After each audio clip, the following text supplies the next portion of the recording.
What does this night mean to you here to be celebrating your father?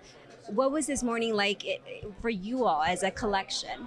I feel like the day prior to any sort of event, because we're three women in the house, so we need hair and makeup and to figure out what we're wearing. But thankfully, we have an amazing team, so we're very. I think we had a very peaceful day. It's a little chaotic at some points because they tell you go and you got to be ready.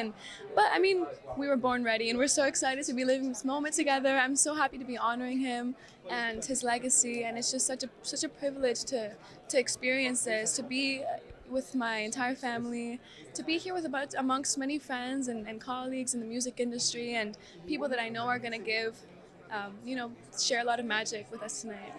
Which song would you say of your father's is one that you sort of like feel has most impacted you as a person, but also career in your profession? Wow, I'm gonna have to say, it's funny because the song "Donde estará mi primavera" when I was a kid, and I couldn't digest the meaning. I didn't really fully grasp what it was talking about.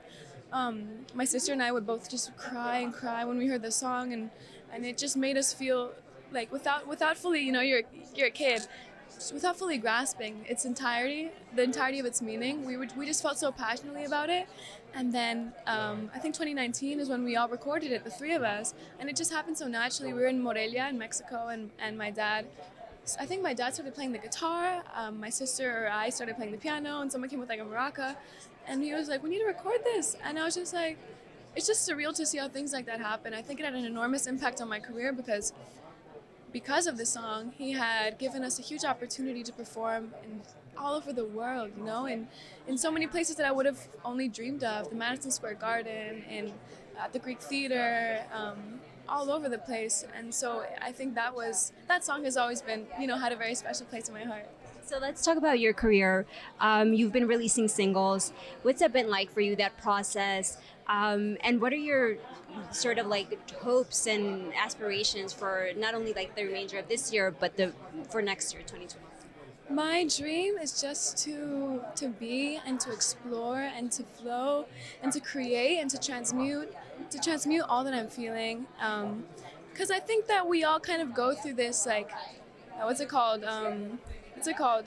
Night of the Soul experience, where we just have to go through, there's like so much chaos and distraction, and we have to do the inner work, and we realize we become aware of our shadows and of the things that we try to like push off, of the things that we know aren't serving us, the habits that we create over time, the people we kind of stick around, the situations that are limiting us. And so I think just like doing the inner work is what allows us to flow and what allows us to show up in the world with the magic that we all have within us. So I'm just trying to create music from that space and that knowing, just that something beautiful can come out of something so dark.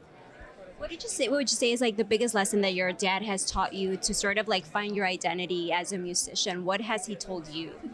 I think he noted that like at a young age I kind of had like this disbelief that I was, because it's kind of intimidating sometimes to see all that he's accomplished and want to also pursue the same line of work, even though it's not work, we're just having the best time.